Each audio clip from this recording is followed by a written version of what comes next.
이재명 대통령의 중동 아프리카 순방이 사실상 마무리됐습니다. 남아공에서 열린 G20 정상회의에 참석했던 이 대통령은 올해 마지막 다자 외교 일정을 마치고 귀국길에 올랐습니다. 네, 대통령실 출입하는 장윤희 기자와 함께 이번 정상외교 성과를 정리해보겠습니다. 안녕하세요. 안녕하세요.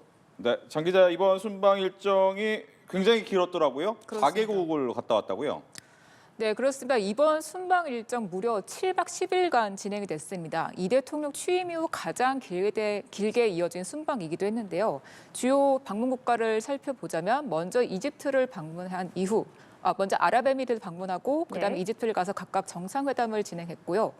그다음에 G20 정상회의가 열리는 남아프리카 공화국을 방문해서 다자 외교를 소화하고 그 이후에 튀르키예로 이동해서 각각 에도르안 대통령과 정상회담을 가졌습니다.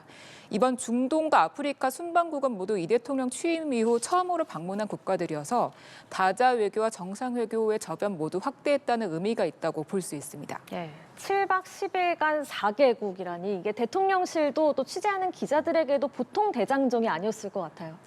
네, 그렇습니다. 그래서 기내 간담회에서 이에 관한 후기나 또 소감 같은 게 많이 나왔는데요. 그래서 이 대통령마저 이번 순방 길어서 정말 힘들었다. 참모진들은 어떻게 이런 일정을 짰냐고 약간 뼈 있는 농담을 건네기도 했는데요. 네. 이 대통령의 일정 자체는 체력 부담이 있었지만 여러 정상들을 만나고 동포들도 만나서 이런저런 의견을 들으면서 어떤 정책에 대한 개선책들을 찾은 점은 큰 보람이 있었다고 평가를 했습니다. 네, 보람이 있었다라고 한 이 보람은 아무래도 정상회교의 성과라고 평가할 수 있을 그렇습니다. 텐데 문제는 가장 큰 성과가 뭘까? 이 다자 외교의 성공적인 마침표 이렇게 봐야 됩니까?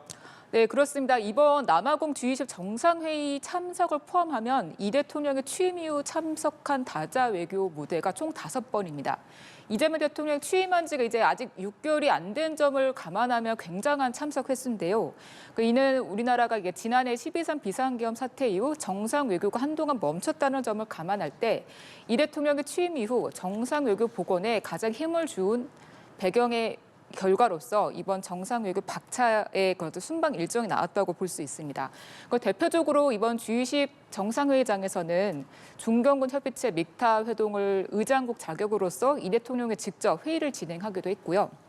G20 공동 선언 채택 과정에서 이 대통령이 참석국 정상들과 함께 현재 다자주의가 좀 많이 훼손되고 있다고 진단을 하면서 이 훼손을 최소화해야 한다는 내용을 담은 정상 선언문을 채택하기도 했습니다. 이 대통령의 기내 간담회에서 G20 정상회의에 대한 평가도 밝혔는데요. 관련 발언 직접 보시겠습니다. 네.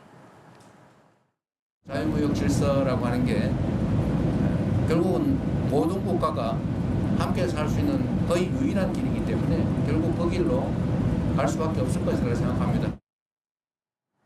네, 이 대통령은 G20 참석 직전에는 지난 1일 폐막한 경주 에이펙 정상회의에서 의장국 정상으로서 이렇게 회의를 직접 진행을 했고요.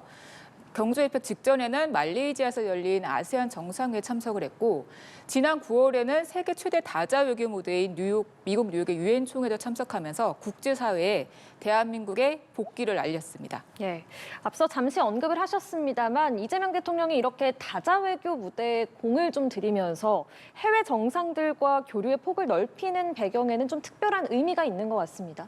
네, 아무래도 지난해 비상계엄 사태 이후 대통령 탄핵 국면이 이어지면서 우리나라의 정상 외교 갈 때 사실상 올스톱이 된 상태고 대한민국을 바라보는 국제사회의 시선이 불안한 점이 많이 증폭이 되어서 이 대통령이 그에 대한 좀 인식을 좀 엄중히 여기고 정상 외교에 좀 힘을 주면서 국제사회에 대한민국이 정상 외교의 본궤도에 올랐음을 좀 보여주려는 노력이 이번 순방의 결과라고 볼 수 있고요. 단적인 예로 저 인상 깊었던 거는 이 대통령의 취임 첫 다자 외교 무대가 G7이었습니다. 근데 이 G7 참석이 불과 이 대통령의 대통령 취임은 불과 열흘도 안 되어서 전격 이루어졌는데요. 네.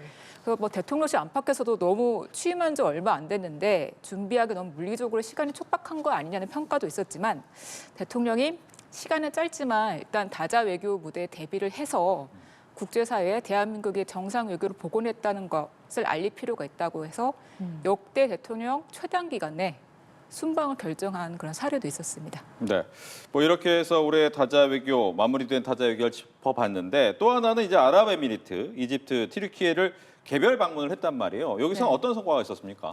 네, 가장 먼저 방문한 아랍에미리트에서는 방산 협력에서 좀 큰 성과를 거뒀는데요.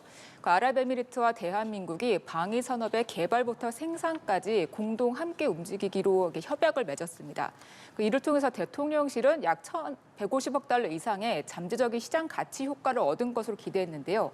이에 대해서도 이 대통령은 이번 순방의 최대 성과로 아랍에미리트의 방산 협력을 직접 들기도 했습니다. 이 대통령의 기내 간담회 발언 직접 보시겠습니다.